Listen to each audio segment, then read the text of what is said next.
You are listening to the It's Your Time podcast, and I'm your host, Certified Life Coach Michelle Arnold Berg. In today's episode, I'm discussing the productivity loop, how to repattern your mind for a life you actually want. Welcome to the It's Your Time podcast, the podcast where busy professionals like you get the practical solutions and support you need to gain control of your schedule so you can strive to be the best in your career, but without the stress and overwhelm. If you're looking to increase your energy and decrease your stress, you are in the right place. Hello. Welcome back to the podcast, friends. Okay, today's topic, let me just give you a little background. It was inspired somewhat by Mark calling me out recently. I'll get to that. And also, it's the work that I am doing with my coach. So, the Mark story. He was recently asking me how my day was, and I was like, good. And then he said, do you ever say great? And it's funny because when people ask me how I am, I usually say amazing. So I thought, interesting, why do I dampen my day response? And I think because at some level, my brain was telling me, don't make it sound like work was too much fun, right? Because work is supposed to be hard, is what I've been told, right? When you work hard, you make money, then it's all more noble. It's so amazing how our brain makes these connections. And maybe, I didn't want it to seem like it was too much fun. I don't really know. But when I'm working with my coach, what I've realized is that I can totally see how I have been addicted to cortisol. Like, even when I think about my intentions for the day, a lot of times I say it's going to be a very productive day. We have to stop and question all of what our brain tells us. And it seems so great, right? Like, yes, we should be productive. And I am all about productivity, but I want to kind of peel apart some of the layers here because I think what happens is when we actually have like a nice grounded day, it doesn't seem as hard as it should be. So, especially in this industry, busy is the badge of honor. And if I'm coming home saying it was a great day, but I don't have all of the crazy stuff going on in my head like I used to, then there's a disconnect, right? Our brain is looking for the evidence of what we believe to be true. So if the belief has always been that busy is better, that's where this discomfort comes. And I even just think we recently closed our quarter and for many years. In fact, I almost feel a little bad for my current manager because when he first started, I would close like the last hour of the last day of the last week. And that was so exciting to me. And now for multiple quarters, we've been hitting our number in advance of the actual Friday, end of quarter date. And a lot of times my brain is like, well, that seems pretty uneventful. So I want you to think about how this might sound familiar for you, because there is such a thing as a productivity loop. And it's that cycle of doing, achieving, getting validated, and then immediately chasing the next thing. But here's what I've learned. Being a high achiever just means that you've become incredibly efficient at doing. It does not mean you're in alignment with what you most deeply want. And here's the magic. When you shift into alignment, your growth skyrockets and you feel way more peaceful doing it. You do not hit that level of burnout. It is entirely different. So today, we're diving into the neuroscience of why this loop feels so addictive, why it's so hard to slow down, and how to repattern your brain and body for receiving, for more expansion, and for more fulfillment, not just achievement. And we'll also talk about the 4 pillars that can anchor you as you grow. I want to kind of touch on how breath work can help regulate cortisol and why this work is not selfish. It is generational change that we are doing here. So let's get into it. The productivity loop and the science behind it. Here's the loop. Do something, you achieve, you get validation, that's the dopamine hit, right? And then you feel the pressure to do more and you repeat. And our brain loves this loop. Every task completed releases dopamine. That is a quick, feel-good neurotransmitter. And then add to that cortisol, the stress hormone, which can actually become addictive. And it's that constant on edge feeling, right? And it starts to feel normal. And that's why receiving, resting, and expanding feels so uncomfortable at first. Your brain is wired for survival, and it thinks familiar equals safe. So it's totally normal, but we can also shift and make a change in order to grow. And the moment that you slow down, your brain is going to be like, whoa, danger. But here's the truth. You can remind your brain that you are safe. I want you to try this right now. Put your hand on your heart. Deep breath in for a count of 4. And then hold for 4. And then exhale for 4. And then repeat that a few times. Breath work like this lowers cortisol. You can do it in your car before you head into an appointment. You can do it in your car before you head into your crazy family, right? Breath work, when it lowers the cortisol, it signals safety to your nervous system, and that literally starts shifting your biology. It is a simple thing. I will remind you, you breathe anyways, right? I am just asking and suggesting that you work on a little bit of intentional breathing. And when you're breathing, pay attention. It's so fascinating. When you breathe in for that count of 4, breathe down into your belly, right? Like a lot of times we're breathing into our chest. I don't want you to be hyperventilating yourself here. This is supposed to be to calm your system, not amp it up. So pay attention to this breath work because it can make all of the difference. And let's talk about why is it even important? The cost of living in this productivity loop really can be, I don't want to say detrimental, but it can really just put a kibosh on some of the amazing things that you're trying to do in life, right? Let's think about physically. Chronic cortisol disrupts sleep, digestion, energy, and long-term health. Perhaps a little TMI, but breath work can also help with your digestion. So I highly suggest it. Let's think about from a mental standpoint. The more you repeat stress and worry, the stronger those neural pathways become, and your brain literally gets better at worrying. That's not what we want. We want to get better at imagining, dreaming, creating.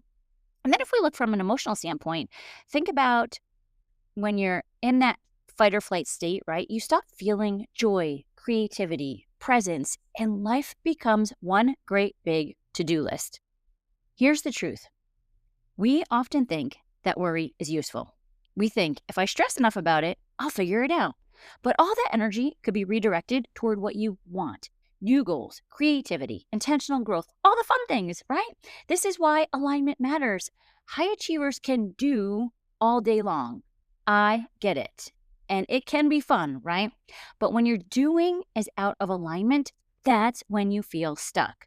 And when you are in alignment, your growth takes off, not because you're hustling harder, but because you are in flow.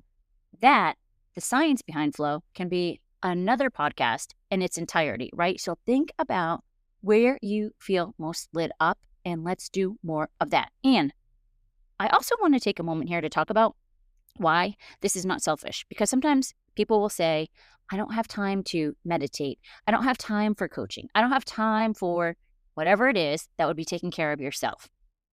When you hear your brain saying that, I want you to just remind yourself that the truth is, it doesn't matter. At that moment, when you're saying you don't have time, it's a lie you're telling yourself. It's just not a priority. And so own it. It's not that you have to shame yourself about it, but recognize that you are just choosing something different. Because when we say, oh, I don't have time, it sounds so victim-like. It's just untrue. You're not prioritizing yourself. And what I want to suggest is that you change that, because the work that you're doing here is generational change. This is why I do this stuff. I have had moms tell me how the work that we've done together, the work they've done for themselves, changed the way they parent. Literally changes the way they're parenting. They stopped doing parenting in a way that they had previously done that didn't seem to be working out, right? And they feel so much happier. This work is about changing ourselves first and then opening up new possibilities for others. And listen, it's not just a family tree, right? We are planting new freaking forests here. So even when we don't have kids, like myself, we are working on generational change because it's others that see the work that believe that could be possible for me too. Think about that. It is not selfish. I love the idea of thinking that we're doing generational change here. It is so freaking fun to think about that. And I think it's fun to be doing it on ourselves, right? Because the exciting part is your brain can change. Neuroplasticity means that you can literally give yourself a biological update. Thoughts become things. And every time you think a thought, neurons fire together. And the more you think it, the stronger that connection gets. So if you're constantly thinking about what you don't want, your brain reinforces fear and scarcity. But if you focus on what you do want, you visualize it, you feel it, you believe it, and you start priming your brain and your body for that future. Now, repatterning looks like visualization. Your brain rehearses success the same way it rehearses fear. Let's choose more rehearsing of success. Interrupting patterns, right? Asking, what if this turns out better than I can imagine? Also, regulating your nervous system. A calm brain can learn. A stressed brain can only survive. So big change starts with small shifts. I talk about this all the time. And when we do the little things right, breathing, pausing, choosing intentional thoughts, the big things take care of themselves. And when things don't go as planned, I want you to celebrate yourself for figuring it out anyway. Growth is not just about winning. It's about who you become in the process. And when we go back to what we talked about at the beginning here, the productivity loop, and we look to, do, achieve, and get approval, usually that approval, praise, is from external sources. I want you to start shifting that to internal work. You give yourself credit when you do something well. You give yourself credit even when things don't go as planned, but you figured it out. We need more people giving themselves credit as opposed to looking externally, because when you're externally looking, that keeps the loop going, right? You're always looking to receive from that scarcity mindset of like, I'm not doing enough. I'm not doing enough. I need to do this in order to get permission, approval, whatever it is. Take a moment.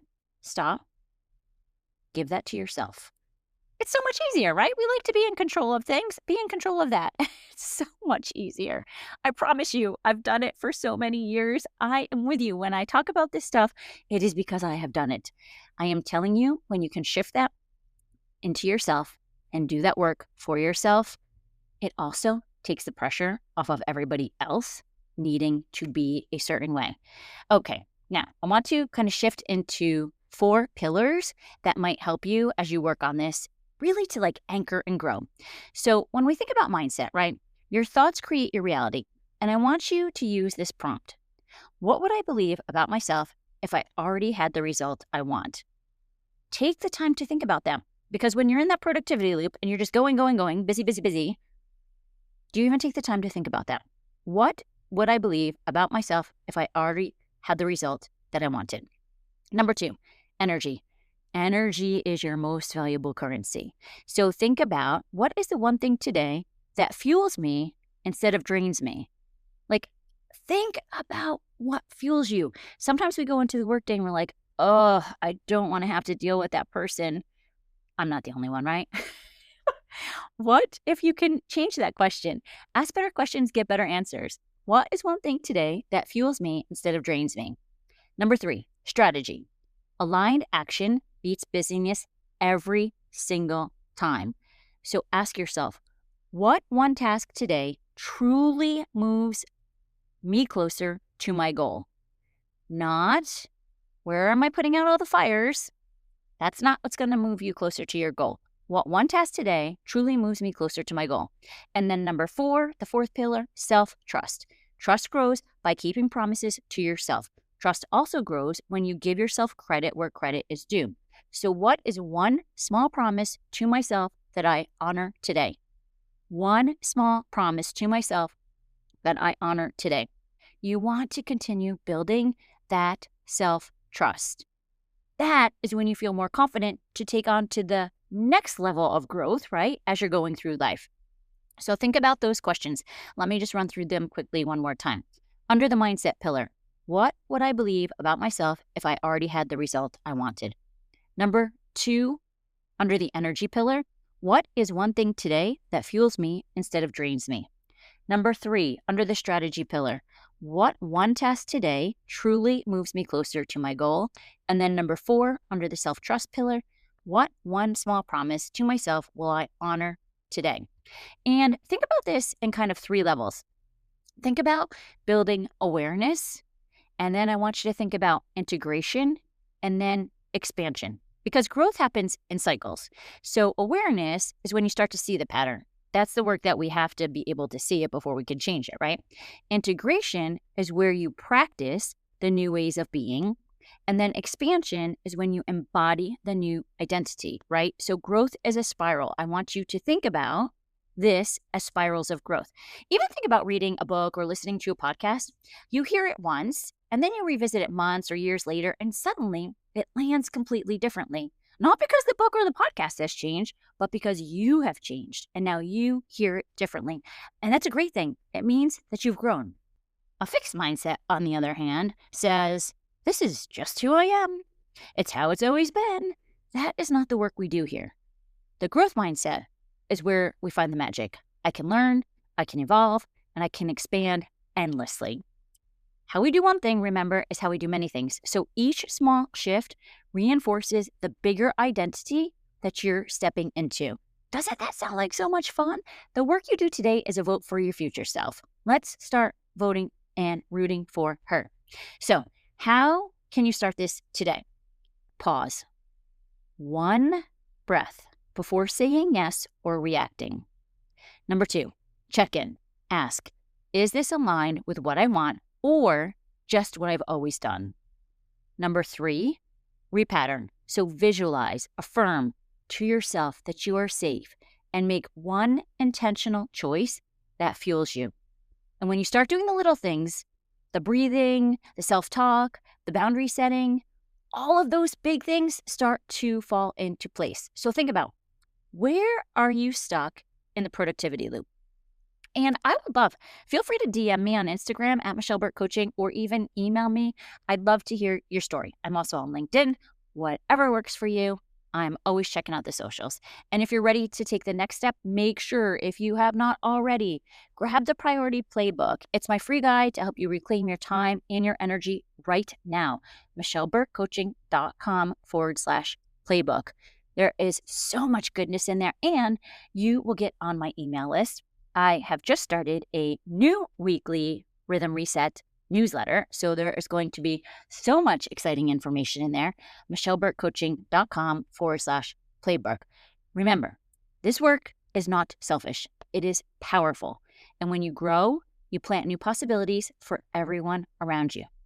Okay, I want to just close with us getting a little bit crazy here and doing another quick little check-in. Take a breath. Put your hand on your heart. Inhale for 4. Hold it for 4. And then exhale for 4. It's just a little reset that can make all the difference in the world. Okay, that's what I have for you today. Let's meet back here next week. But for now, make it a great day. Take care.